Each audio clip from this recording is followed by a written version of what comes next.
Ako bumili kay Dr. Hakim Pharmacy. Ngayon, pauwi na ako. Ito, dinadanan ko yung Saudi Burger. Tapos yan yung stoplight. Doon, yung stoplight papunta sa Bahrain. Yan. Tapos, ito na yung dinadaanan ko. Tapos doon sa area na yon, doon kami nagja-jogging every night. Balikan. Yan. O, diba? Lakad ko lang para mamaya hindi na ako sumama kala sir maglakad.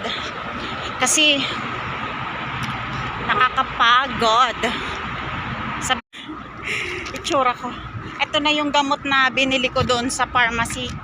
Kasi pinipimples ako dito. Tapos kailangan wag kong i-stop.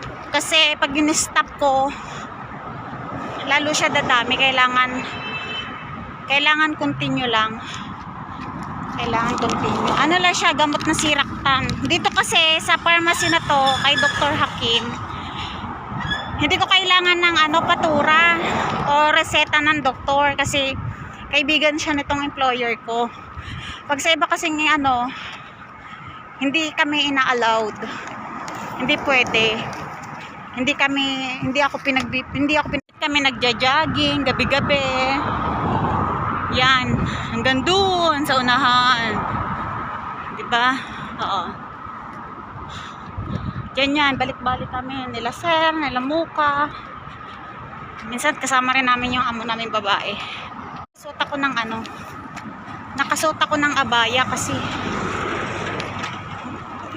kailangan nakasuot ka pa rin ng abaya.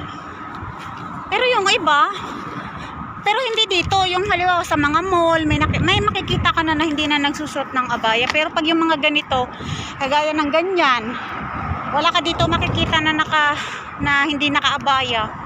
Pag sa mga mall yan, medyo marami na ako nakikita mga hindi nakaabaya. Pero pag dito, nakakatakot. Okay, malapit na ako sa bahay. Tapos ang sabi pala sa akin ni Dr. Hakim, kung nag-stop daw ba ako uminom ng gamot, sabi ko hindi ka ako. Sabi niya wag ko daw i-stop. Tapos bawal daw ako kumain ng mga maanghang tapos matatamis.